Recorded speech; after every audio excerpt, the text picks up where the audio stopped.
இயேசு கிறிஸ்துவின் இனிய நாமத்திலே வாழ்த்துக்கள். இன்று நாம் பார்க்க இருக்கிற முக்கியமான கருத்து தேங்க்ஸ்கிவிங். நன்றி சொல்லுதல் சொல்லலாம், நன்றி அறிவித்தல், நன்றி கொடுத்த. ஆங்கிலத்தில் இருப்பது அப்படியே நம்ம தமிழ்ல மாற்றணும்னு நினைச்சோன்னா நன்றி கொடுத்தல் சரியா கேட்கறதில்ல. தேங்க்ஸ் கிவிங் நம்ம எல்லாருமே தமிழ்ல பேசிட்டு இருந்தா கூட நம்ம இந்த வார்த்தையை நம்ம ஆங்கிலத்துல தான் பயன்படுத்துறோம். இந்த தேங்க்ஸ் கிவிங் என்று சொல்லுவது ரெண்டு கண்ணோட்டத்துல பார்க்கப்படுகிறது. ஒன்று மனிதனுடைய கண்ணோட்டம், இன்னொன்று தெய்வீக கண்ணோட்டம். மனிதனுடைய கண்ணோட்டத்துல பார்க்கறது நமக்கு எல்லாருக்கும் தெரியும். தேங்க்ஸ் கிவிங்னா என்ன? நீ தேங்க் பண்ணணும். ஏதாவது ஒரு நன்மையை நம்ம யார்கிட்ட இருந்தாவது பெற்றுக்கொண்டோம்னா, அது பொருளா இருக்கலாம், இல்லை நல்ல வார்த்தைகளா இருக்கலாம், எந்த வகையா இருந்தாலும் நம்ம அவங்களுக்கு தேங்க்ஸ் சொல்லணும், நன்றி சொல்ல வேண்டும். இது நம்ம சிறு வயதுல இருந்து நமக்கும் பெற்றோர் கற்றுக் கொடுத்துருக்குறாங்க, நாமும் பிள்ளைகளுக்கு கற்றுக் கொடுக்குறோம். இதுலயும் நம்ம ஸ்டூடெண்ட்ஸுக்கு லேர்னர்ஸ்க்கு யாரா இருந்தாலும் இதை நம்ம கற்றுக் கொடுக்குறோம். It is a polite thing இல்லையா? நன்றி சொல்றது இட்ஸ் அ ஹியூமன்லி. நம்ம யாருக்கு நன்றி சொல்வோம்? நமக்கு யாராவது ஏதாவது உதவி செஞ்சாங்கன்னா அவர்களுக்கு நன்றி சொல்லுவோம். And it is a very polite thing. ஒரு நல்ல மனிதன், ஒரு படித்தவனாகவோ படிக்காதவனா இருந்தா கூட ஒரு மரியாதையோடு நடந்து கொள்ளுகிற ஒரு மனிதன் நன்றி சொல்லுவது அது முக்கியமானது. இந்த நன்றி சொல்லுவது ஒரு மேஜிக் வேர்ட் ஆட்டம். எப்படி சாரி சொல்லும் போது மனுஷர் எவ்வளவு கோபத்துல இருந்தாலும் அவங்க மாறிடுறாங்களோ, அது போல ஒருத்தருக்கு நன்றி சொல்லும் போது நமக்கு ஒருத்தர் இடம் கொடுக்கறாங்க, இல்லை ஏதோ ஒரு ஹெல்ப் செய்யறாங்க, நம்ம நின்றுட்டு இருக்கும் போது எந்திரிச்சு இடம் கொடுக்கறது, இல்லை ஏதோ ஒரு நல்ல வார்த்தை சொல்வது, இதுக்கெல்லாம் நம்ம என்ன சொல்றோம்? நன்றின்னு சொல்றோம். இது கட்டாயம் நாம் செய்ய வேண்டியது.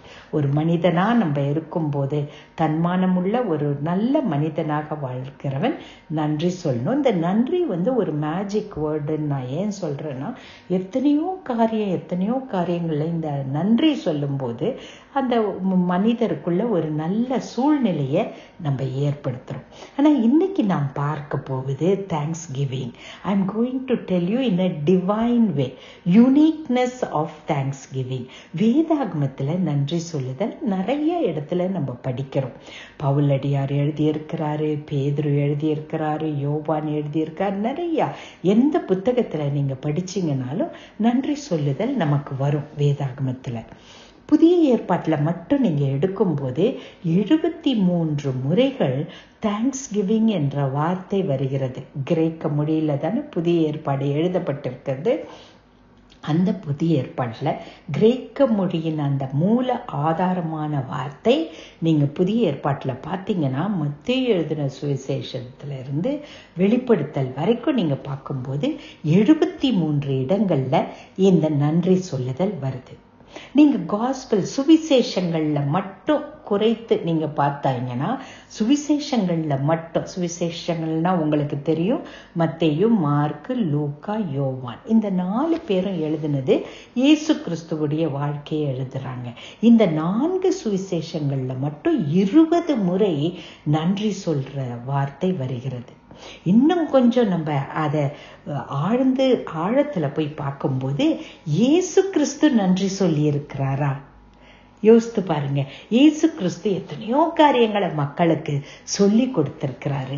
ஆனால் இயேசு கிறிஸ்து நன்றி சொல்லி இருக்கிறாரான்றதை நம்ம யோசித்து பார்க்கும்போது 7 முறை இயேசு கிறிஸ்துவுடைய வாயிலிருந்து நன்றி சொல்லுகிற வார்த்தைகள் வருகிறது. இது நான் உங்களுக்கு ஆங்கிலத்தில் அந்த வார்த்தையை சொல்றேன். ஏன்னா பல மொழிபெயர்ப்புகள்ல இந்த ரூட் வேர்டு இந்த தேங்க்ன்ற ரூட் வேர்டு சரியா மொழிபெயர்க்கப்படாமல் இருக்கலாம். அதனால அந்த வசனங்களை நீங்க பார்க்கும்போது, ஆங்கிலத்துல பார்க்கும்போது அந்த NKJV பைபிள், இந்த மாதிரி பைபிள் எல்லாம் அதனுடைய ரூட் வேர்ட்ல இருந்து என்ன வார்த்தை வந்திருக்குதுன்றத நம்ம பார்ப்போம். முதலாவது 7 முறை ஆண்டவர் நமக்கு நன்றி சொல்லி இருக்கிறார். இயேசு கிறிஸ்து யாருக்கு நன்றி சொன்னாரு? இயேசு கிறிஸ்து எப்போ அவருக்கு நன்றி சொன்னார்? மனுஷனுக்கு நம்ம நன்றி சொல்றோம், அவங்க நன்மையை செய்யும் போது. ஆனால் தேவனுடைய இயேசு கிறிஸ்துவின் மாடல், அவருடைய மாதிரியில நாம் பார்க்கும்போது டிவைன் தேங்க்ஸ் கிவிங் பார்க்கிறோம். இந்த divine thanks giving is a unique thing. அது மிக மிக ஒரு வித்தியாசமானதாய் காணப்படுகிறது. ஏன் வித்தியாசம்னா, அவர் தேங்க் பண்ணது யாருக்கு தேங்க் பண்றாரு, அவர் தேங்க் பண்றது எப்போ தேங்க் பண்றாரு. இந்த ரெண்டு காரியத்திலையும் அது ஹியூமன் தேங்க்ஸ் கிவிங்ல இருந்து இந்த டிவைன் தேங்க்ஸ் கிவிங் வித்தியாசப்படுது. அதை தான் நம்ம வாழ்க்கையில கற்றுக்கொள்ள போகிறோம். Human thanks giving is very important. மனிதனாக நான் மனிதனுக்கு நன்றி சொல்லுவது மிக மிக முக்கியம். அதை விட்டுடாதீங்க, கட்டாயம் செய்யணும். அதை செய்யும் போதுதான் இன்னும் ஆழத்துல போய் இயேசு கிறிஸ்து கிட்ட இருந்து இன்னொரு பாடத்தை நம்ம கத்துக்கொள்ள போறோம். அதை தான் நம்ம 7 ரெஃபரன்ஸ்ல பார்க்க போறோம். எழுதி வைத்துட்டு நல்லா இதை படிச்சு யோசித்து பாருங்கள். முதலாவது மத்தேயு எழுதின சுவிசேஷம் 11வது அதிகாரம் 25வது வசனம். இந்த 11வது அதிகாரம் 25வது வசனத்துல அவர் அழகா சொல்றாரு. இப்படி நம்ம செய்ய கத்துக்கணும். இந்த வார்த்தைய ஒரு 5 வார்த்தைகள் இருக்கிறது. I thank thee O father, I thank thee O father. இதை பாராம படிச்சுக்கோங்க. இதை படிச்சுட்டு நம்ம என்ன செய்யலாம், எதற்காக நம்ம நன்றி சொல்ல வேண்டும்னு நம்ம முழுசும் கத்துக்கிட்டதும் இந்த வார்த்தையை வைத்துட்டு ஆண்டவருக்கு நன்றி சொல்லலாம். இப்ப பாருங்க, இவர் இயேசு கிறிஸ்து யாருக்கு நன்றி சொல்றாரு? பிதாவுக்கு நன்றி சொல்லுகிறார். அத முதலாவது டிவைன் தேங்க்ஸ் கிவிங்ல நம்ம தேங்க்யூ எல்லாம் யாருக்கு போகுது? பிதாவுக்கு, தேவனுக்கு, திருத்துவ தேவனுக்கு போகிறது. சோ எதுக்கு தேங்க் பண்றாரு?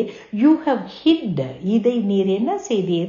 ஞானிகளுக்கெல்லாம் நீர் மறைத்து வைத்து, ஒரு babes you have revealed it to babes, குழந்தைகளுக்கு இதை வெளிப்படுத்தி இருக்கிறீர். எதை நீங்க யோசித்தீங்கன்னா 11வது அதிகாரத்தை வாசித்து பாருங்க. மிக கடினமான சூழ்நிலை. மக்கள் எப்படி இயேசு கிறிஸ்துவை விளங்கிக்கல, இயேசு கிறிஸ்துவை விளங்கிக்காதனால பிதாவையும் அவர்களால என்ன செய்ய முடியல, விளங்கி கொள்ள முடியாமல் இருக்கிறது. இப்படி இருக்கும்போது எத்தனையோ பனிஷ்மெண்ட்டுக்கு அவர்கள் ஆளாகிறாங்க. பிதாவை இவர்கள் விளங்கி கொள்ள முடியவில்லையே என்ற அந்த கான்டெக்ட்ல, அந்த சூழ்நிலையில தான் ஆண்டவர் இயேசு கிறிஸ்து இந்த வார்த்தையை சொல்றாரு. என்ன சொல்றாருன்னா, பிதாவே நான் உமக்கு நன்றி செலுத்துகிறேன். எதற்கு நன்றி செலுத்துகிறேன் என்றால், இந்த உண்மையா நீர் யார் என்பதை ஞானிகள், உலகத்துல ஞானிகளும் திறமைசாலிகளும் விளங்கி கொள்ள முடியாத போது குழந்தைகளுக்கு நீர் உம்மை வெளிப்படுத்துகிறீரே, அதற்காக உமக்கு நன்றி செலுத்துகிறேன். குழந்தைகள் நீங்க சொல்லும் போது அவர் யார சொல்றாருன்னா, நம்மை போல சாதாரண மக்கள். என்னன்னா, ஒரு குழந்தைய போல ஒரு விசுவாசம் வைக்க, ஒரு குழந்தை எப்படி தன் பெற்றோர் மேல நம்பிக்கை வைக்குதோ அது போல ஒரு விசுவாசி நீயும் நானும் என்ன செய்யறோம்? ஒரு சாதாரண வகையில பெரிய ஆர்குமெண்டோ பெரிய ஞானத்தையோ வைத்து அவர் யாருன்னு அறிஞ்சிக்கல. அவர் சொன்னார் வேதத்துல, என்ன விசுவாசி, நான் தான் உனக்கு எல்லாம் செய்கிறவன்னு சொல்லி இருக்கிறாரு. அதை அப்படியே நம்ம நம்பணும்னா நம்ம யாரு? குழந்தையை போல சாதாரண மக்களா இருக்கிறோம். நமக்கு தேவன் என்ன செய்யறாராம்? தன்னையே வெளிப்படுத்தி காட்டுகிறாராம். அல்லேலூயா. தேவன் தன்னை வெளிப்படுத்தி காட்டுவதற்காக இவர் யார்? இயேசு கிறிஸ்து தேவனுக்கு நன்றி சொல்லுகிறார்.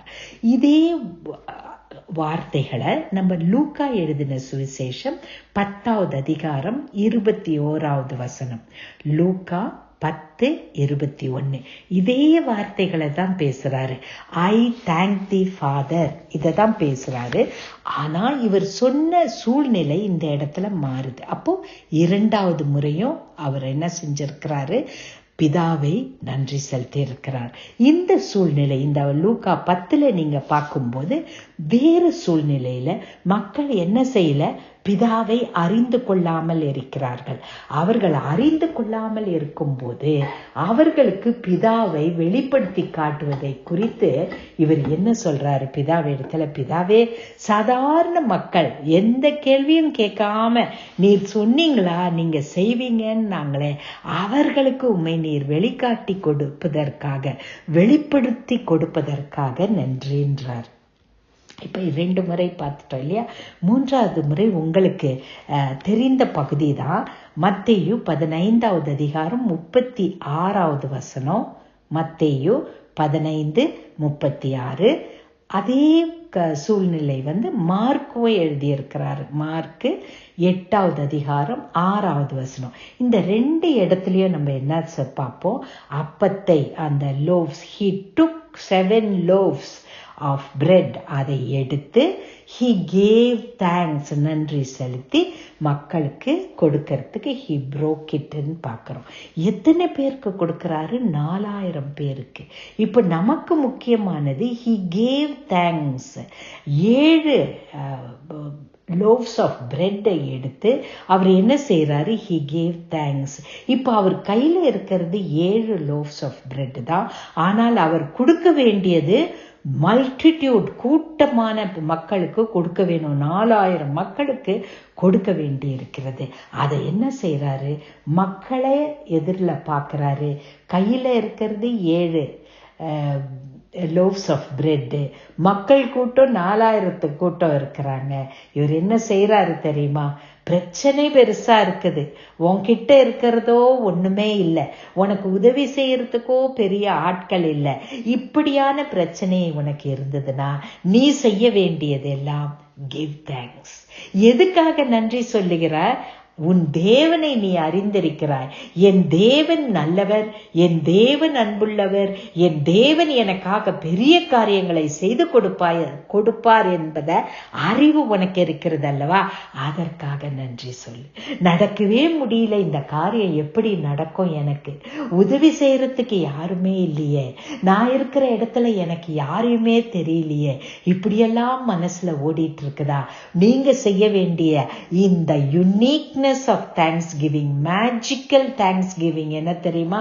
உனக்கு அற்புதம் நடப்பதற்கு முன்பதாக அற்புதத்தை என் தேவன் செய்வார் என்ற அறிவோடு அவருக்கு நன்றி செலுத்துங்கள்.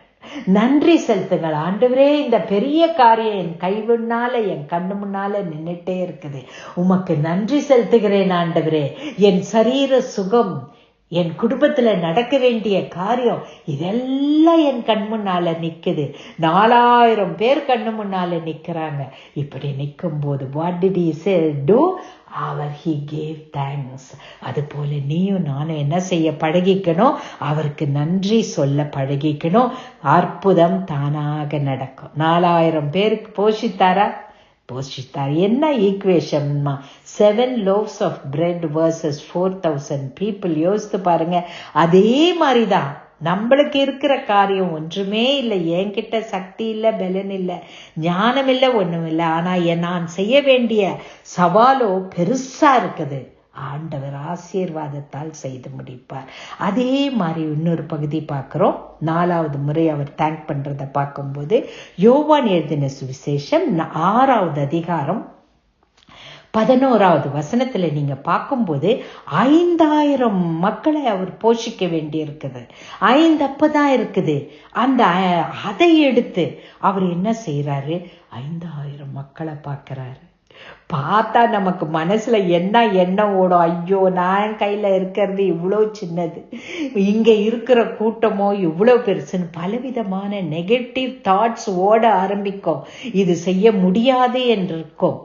ஆனால் அந்த நெகட்டிவ் தாட்ஸ் எல்லாம் அழித்து போட்டது என்ன தெரியுமா? he gave thanks.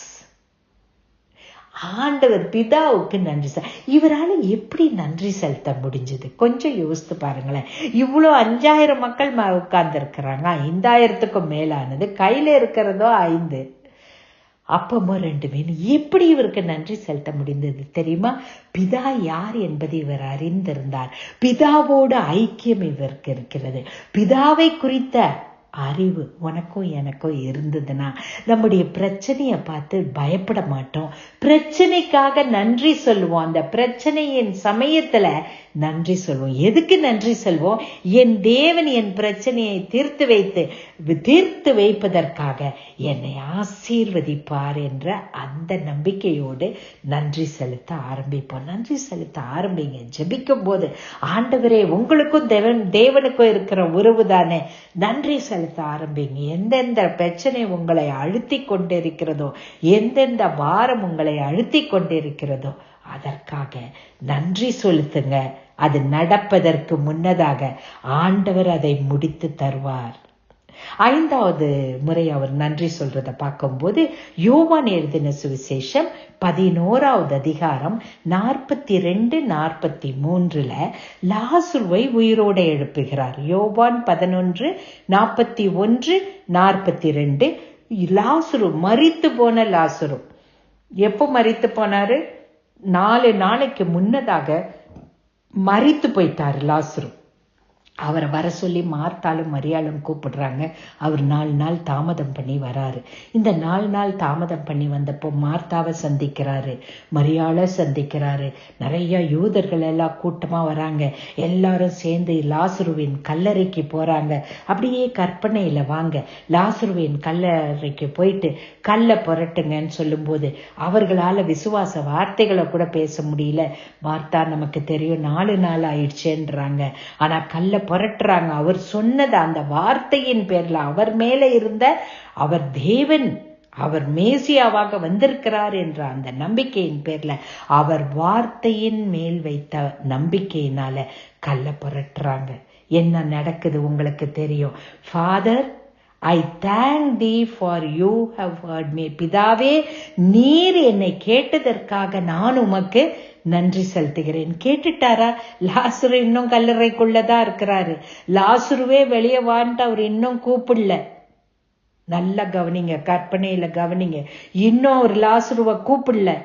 லாசரு கல்லறைக்குள்ளதான் இருக்கிறாரு. கல்லு மட்டும்தான் புரட்டப்பட்டிருக்குது.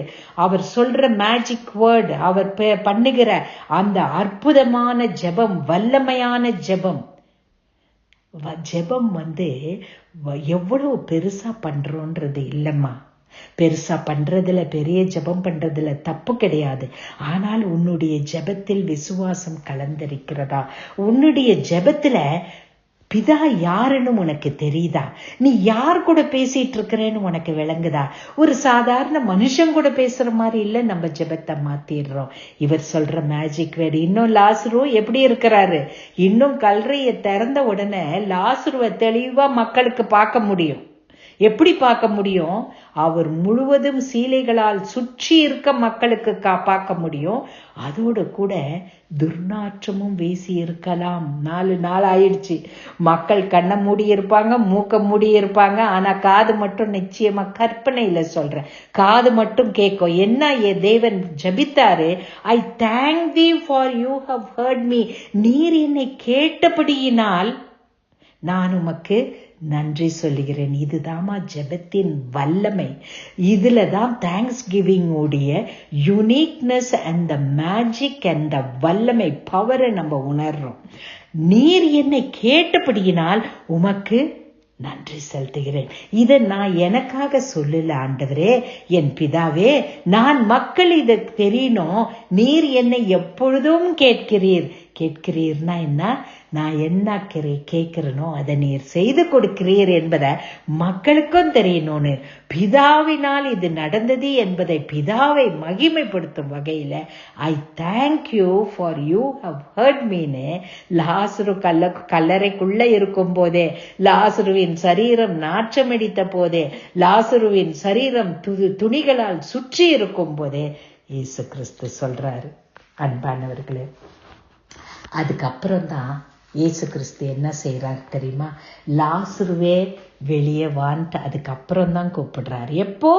தேங்க் பண்ண பிற்பாடு. அன்பானவர்களே, ஜெபத்துல இதை கத்துக்கொள்ளுங்க. இனிமே நடக்கவே நடக்காது. மரணம் போன்ற பிரச்சனை இது. எழும்பி வருவதற்கே வாய்ப்பில்லை என்று யோசிக்கும் போது கூட அந்த எண்ணத்தை நீ உன்னுடைய இருதயத்திலிருந்து அழித்து போட வேண்டும் என்றால், ஆண்டவரே நீர் வல்லமை உள்ளவர், நீர் எனக்காக எல்லாவற்றையும் செய்வீர் என்று ஆண்டவருக்கு முதலாவது நன்றி செலுத்த ஆரம்பிப்போம். அடுத்தது பிரச்சனைக்கு விடிவு காண்பது தேவனுடைய கரத்தில் இருக்கிறது. தேவனே அதை செய்து முடிப்பார். ஆமென். அதனால எத்தனை முறை நம்ம பார்த்துட்டோம்? ஆண்டவர் ஏற்கனவே நன்றி செலுத்திட்டா. இப்ப 6வது முறை பார்க்கறது மிக முக்கியமானது. நல்லா கவனிங்க. லூக்கா எழுதின சுவிசேஷத்துல 22வது அதிகாரம் 17வது வசனம். இங்க நம்ம ஆண்டவர் அந்த ராப்போஜனம், இரவு போஜனம், இறுதியாக சீடர்களோடு புசிக்கிற அந்த போஜனத்துல அவர் 17வது வசனத்துல என்ன எடுக்கிறோம்? He took the cup and gave thanks. He took the cup. பாத்திரத்தை எடுத்து அவர் என்ன சொல்றாரு? ஸ்தோத்திரம் பண்ணின்னு வரும். He took the cup and gave thanks. Original இதுல பாத்தீங்கன்னா நன்றி சொல்லுகிறார் என்று வருகிறது அந்த கிரேக்க வார்த்தையில. 19வது வசனம் பாருங்க. அது போலவே அவர் அப்பத்தை எடுத்து he gave thanks and broke and gave to them. இந்த 2 இடத்துலயும் 6வது முறை 17வது வசனத்துல 6வது முறை பாத்திரத்தை எடுத்து நன்றி செலுத்துகிறார். 19வது வசனத்துல லூக்கா 22:19 அப்பத்தை எடுத்து நன்றி செலுத்தி பிற்கிறார். இந்த இடத்துல அவர் நன்றி செலுத்துறதுக்கு காரணம் என்னன்னு நீங்க யோசிப்பீங்க. அவர் தான் மரிக்க போறாரு, இன்னும் சீக்கிரத்துல மரிக்க போற இவர் எதுக்கு நன்றி செலுத்துறாருன்னு யோசித்தீங்கன்னா, அவர் எதுக்கு நன்றி செலுத்துறார் தெரியுமா? மரிக்க போகிற அவர் 3ஆம் நாள் உயிரோடு எழுந்திருப்பார் என்ற நம்பிக்கை பிதாவினோடு அவருக்கு இருந்த உறவின் மூலமாக அவருக்கு தெரிந்தது. அதுக்கு தான் நன்றி செலுத்துறார்.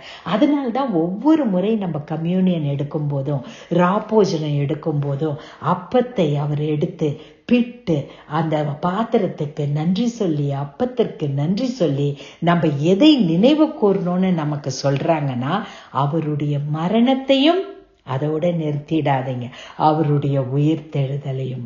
மரணம் உண்டு என்றால் நிச்சயமாய் உயிர்த்தெழுதல் இருக்கும்.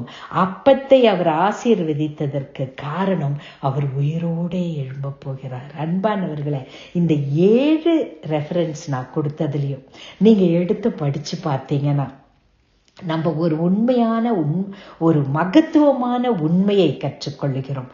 உன்னதமான நன்றி சொல்லுதல். அது என்ன மகத்துவமான உண்மை என்னன்னா, இயேசு கிறிஸ்துவினுடைய வாழ்க்கையில இருந்து நாம் கற்றுக்கொள்வது, அவர் நன்றி சொன்னது பிதாவிற்கு. அதனால தப்பா யோசித்துறாங்கதீங்க, அவர் மனுஷருக்கு நன்றி சொல்லி இருக்க மாட்டாருன்னு. நிச்சயம் சொல்லி இருப்பார். பிதாவிற்கு அவர் நன்றி சொல்லுகிறார். ஒவ்வொரு முறை அவர் நன்றி சொல்லும் போதும் எந்த அற்புதம் நடக்க வேண்டுமோ அந்த அற்புதம் நடப்பதற்கு முன்னதாக நன்றி சொல்லுகிறார். சோ நம்ம மனுஷீகமா பார்த்தோம்னா, ஒரு மனிதனுக்கு நாம் நன்றி சொல்லும் போது, மனுஷன் ஒரு நன்மை செய்யும் போது இந்த நன்மைக்கு உடனே நம்ம என்ன சொல்றோம்? தேங்க்யூ, தேங்க்ஸ் சொல்றோம் இல்லையா? நன்றி அப்படின்னு சொல்றோம். எப்போ? நம்ம நன்மையை பெற்றுக்கொண்ட பிற்பாடு. ஆனால் தெய்வீக நன்றி சொல்லுதல் முற்றிலும் மாறுபட்டது. இந்த தெய்வீக நன்றி சொல்லுதல் தேவனுக்கு சொல்லுகிற நன்றி. அது எப்ப சொல்லப்படுகிறது? நன்மையை பெற்றுக்கொள்வதற்கு முன்னதாக. இதை நீங்க வாழ்க்கையில பயன்படுத்திட்டீங்கன்னா, ஜெபத்தினுடைய ஒரு வலிமையான காரியத்தை நம்ம விளங்கிக்கிறோம். ஒரு பெரிய கீ நம்முடைய கரத்துல கிடைத்தது போல, நம்முடைய பிரச்சனைகளுக்கெல்லாம் தீர்வு காட்ட வேண்டிய ஒரு திறவுகோல் நம்முடைய கரத்துல கிடைச்சது போல இந்த தேங்க்ஸ் கிவிங் அமைகிறது. எனவே நம்ம எல்லாரும் இந்த காலகட்டத்துல தேங்க்ஸ் கிவிங் இல்லையா, அதை ரொம்ப யோசிக்கிறோம். எப்படி இந்த நாளை கொண்டாட போறோம்? மனிதருக்கு நன்றி சொல்வது மிக மிக முக்கியம். அதோடு நிறுத்தி விடாதீர்கள். தேவனுக்கு நாம் நன்றி சொல்ல கடமைப்பட்டிருக்கிறோம். மனிதன் நன்மை செய்கிறான் என்றால் அதன் ஆதாரமாய் இருப்பது தேவன் அவன் மூலம், அந்த மனிதன் மூலமாக நமக்கு நன்றி செய்கிறார். அதை காட்டிலும் ஆழமாய் போகும்போது மனிதனுடைய நன்மையை மனிதனுக்கு செய்யும் நன்மையை காட்டிலும் மனிதன் தேவனுக்கு செய்யும் நன்மையும் நன்றி அறிதலும் மிக முக்கியமானதாக இருக்கிறது. அதனால இந்த டிவைன் தேங்க்ஸ் கிவிங் என்று சொல்லும் போது இது யாருக்கு செலுத்துகிறோம்? I thank you Father, I thank thee O Father. இந்த வார்த்தையை கத்துக்கோங்க. 5 வார்த்தையை கத்துக்கிட்டு அந்த ஜபம் செய்யும் போதும், ஆண்டவரே என் பிதாவே, பரலோக தந்தையே, நான் உமக்கு நன்றி செலுத்துகிறேன். என் பிரச்சனை பெருசா இருக்குதப்பா. இந்த பிரச்சனை எது தீருமா தீராதா, எப்படி தீர்க்கிறது ஒன்னும் எனக்கு தெரியலையே. இந்த பிரச்சனைக்காக ஆண்டவரே, இந்த பிரச்சனையை தீர்த்து நீ வைக்க உம்மால் மட்டும் முடியும். உம்மை நான் அறிந்திருக்கிறேன். You are almighty and all powerful. நீர் சர்வ வல்லவர், நீர் சர்வத்தையும் செய்யக்கூடியவர் என்று சொல்லி ஆண்டவருக்கு நன்றி செலுத்திவிட்டு ஜெபத்தை தொடங்குங்கள். ஆண்டவர் நிச்சயமாக அடுத்த தேங்க்ஸ்கிவிங் டே வருவதற்கு முன்பதாக எதற்கெல்லாம் நீங்கள் எதிர்பார்த்து கொண்டிருக்கிறீர்களோ, எதற்கெல்லாம் நான் எதிர்பார்த்து கொண்டிருக்கிறேனோ, ஆண்டவர் நமக்கு நிச்சயமாய் அதை செய்து முடித்து தன்னுடைய நாமத்தை மட்டும் மகிமைப்படுத்திக் கொள்வார். எனவே நான் யாருக்கு நன்றி செலுத்த பழகி கொண்டேன்? டிவைன் பைபிள்ல இருந்து தேவனுக்கு நன்றி செலுத்த பழகி கொண்டேன். பிதா, குமாரன், பரிசுத்த ஆவியானவருக்கு நன்றி செலுத்த பழகி கொண்டேன். எப்பொழுது நான் நன்றி செலுத்த பழகி கொண்டேன்? அந்த நன்மையை பெற்றுக்கொள்வதற்கு முன்னதாகவே நன்றி செலுத்துவேன். ஆமேன். அன்பின் பரம தகப்பனே, அப்பா பிதாவே, உமக்கு நன்றி செலுத்துவதப்பா எவ்வளவு இன்பமான காரியம். எங்களுடைய பிரச்சனை எவ்வளவு பெரியதாக இருந்தாலும், எங்களுடைய சவால்கள் எவ்வளவு பெரியதாக இருந்தாலும், எந்த பாரமாக நாங்கள் பார்க்கிறோமோ அதை எல்லாவற்றுக்காகவும் அதை எல்லாவற்றையும் செய்து முடிக்க உம்மால் முடியும். உம்முடைய ஆசீர்வாதத்தால் எல்லா பிரச்சனைகளும் எல்லா சவால்களும் தீர்ந்து போகும் என்ற நம்பிக்கையை நாங்கள் உருவாக்கி கொள்வதற்கு நாங்கள் நன்றி செலுத்துகிறோம். ஆண்டவரே, உம்மை துதிக்கிறோம்.